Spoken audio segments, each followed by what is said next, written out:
ये सब जो हमारी प्रॉब्लम्स हैं, whether it's related to fear और सक्सेस और ये और वो, ये सारी चीजें, इन सब चीजों का जवाब आज से हजारों साल पहले भगवत गीता के अंदर एक लाइन में क्लियर तरीके से बताया हुआ है। प्रॉब्लम क्या है कि हमको वो लाइन समझ नहीं आ रही। मुझे भी समझ नहीं आई थी जब मैंने पहली बार सुनी थी। वो लाइन क्या है आप सबको पता होगा कि कर्म किए जा, फल की इच्छा मत कर। जब मैंने पहली बार इसको सुना, मैंने कहा यार कर्म किए जा, फल की इच्छा मत कर, इसका मतलब तो यही हुआ ना कि ये तो बकवास है। क्योंकि आज के टाइम में अगर हम देखें अपने आसपास में, तो इसका एग्जैक्ट ऑपोजिट हो रहा है। सबसे ज्यादा मेहनत कौन कर रहा है? एक रिक्शे वाला कर रहा है कि नहीं? और उसको क्या फल मिल रहा है? कुछ भी नहीं। और ऐसे बहुत सारे लोग हैं जो बहुत मेहनत कर रहे हैं, उनको रिजल्ट कुछ भी नहीं मिल रहा। तो खेल है क्या? खेल क्या है कि हम इसको बारीकी से समझ नहीं पाए। मैं भी समझ नहीं पाया था। फिर जब इसके ऊपर एक एक वर्ड को इसको पकड़ने की कोशिश करी और समझ आया, तब क्लियर होता चला गया कि एग्जैक्टली कर्म करना कैसे है। देखो, कर्म भी सही डायरेक्शन में करना है, तभी रिजल्ट आएगा ना।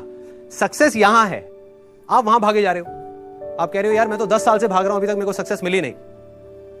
तो फंडा क्या है कि डायरेक्शन गलत है। कर्म गलत डायरेक्शन में हो रहे हैं। अगर कर्म सही डायरेक्शन में हो जाए तो प्रॉब्लम सॉल्व। अब देखिए क्या है ये, कितना आसान है कि हमारे सारे डर खत्म हो जाएंगे और पूरी तरह से खत्म हो जाएंगे। सक्सेस जो चाहिए, जितना चाहिए वो हमको मिल जाएगा। इसका मतलब कुछ लोग क्या निकालते हैं कि कर्म किए जा, फल की इच्छा मत कर, इसका मतलब कि फल नहीं मिलेगा, जबकि ये नहीं है। भगवत गीता में जब भगवान श्री कृष्ण उनको, अर्जुन को बोल रहे हैं, तो वो किस लिए बोल रहे हैं? लड़ाई को हारने के लिए, लड़ाई को जीतने के लिए? लड़ाई को जीतने के लिए। वो भी एक इतना बड़ा युद्ध, उसको जीतने के लिए बोला गया है, ना कि हारने के लिए। तो अब देखिए किस तरीके से काम करता है।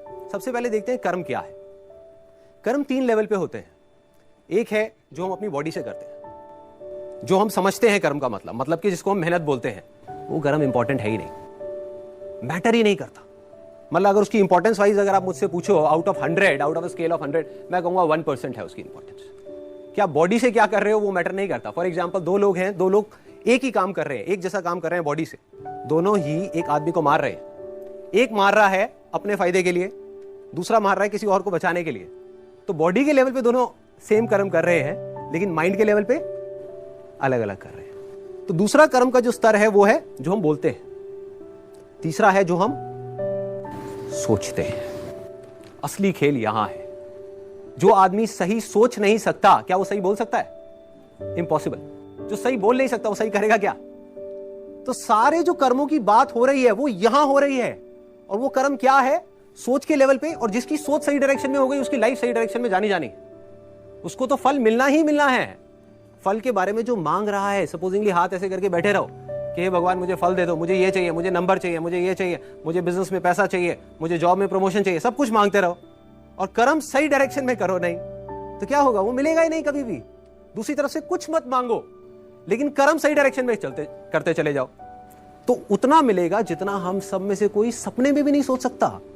देखो, लाइफ का फंडा पता है क्या है? मेरी लाइफ का एक्सपीरियंस क्या कहता है कि जब तक जो चीज नहीं मिली होती, जब तक सक्सेस की खेल शुरू नहीं होता ना, तब तक तो हमको लग रहा होता है कि यार ये भी हो जाए तो बहुत है, ये भी हो जाए तो बहुत है। एक बार वो खेल शुरू होता है, जब उसका खेल शुरू होता है ना, तो इतना आता है, इतना आता है, इतना आता है जितना हम सपने में भी नहीं सोच सकते। समझ ही नहीं आता कहां से कैसे आ रहा है। बस कर्म सही डायरेक्शन में होने चाहिए। अब वो सही डायरेक्शन में कैसे होंगे? अगर मैं बुद्धि की स्तर की बात करूं, जो उसमें महाभारत में समझाया गया है, 2 जगह है जहां पे आप अपने माइंड को लगा सकते हो। अपनी बुद्धि को हम 2 जगह पे लगा सकते हैं। सारा खेल माइंड का है। सबसे पहले तो ये हाथ पैरों के कर्मों से ऊपर उठना है हमको, कि हाथ पैरों से आप कुछ भी करते रहो, रियल लाइफ में उठा करके देख लो, वो मैटर नहीं करता। जो बोलते हो वो उससे ज्यादा मैटर करता है, लेकिन वो भी इतना मैटर नहीं करता। कोई आदमी बोलता तो बहुत बड़ी बड़ी बातें, जब करने की बारी आती है कुछ भी नहीं करता। ये अंदर कुछ और सोच रहा है, बोल कुछ और रहा है। जब ये तीनों चीजें सिंक हो जाती है कि जो आप सोच रहे हो वैसा ही आप बोल रहे हो और वही आप कर रहे हो, तब मिरेकल्स होना शुरू हो जाता है। तब कुछ एक्स्ट्राऑर्डिनरी होता है, तब हिस्ट्री क्रिएट होती है, तब वो चीज होती है जिसके लिए सक्सेस बहुत छोटा वर्ड है। सक्सेस से कुछ बहुत बड़ा हो जाता है जो हमने सपने में भी नहीं सोचा होता।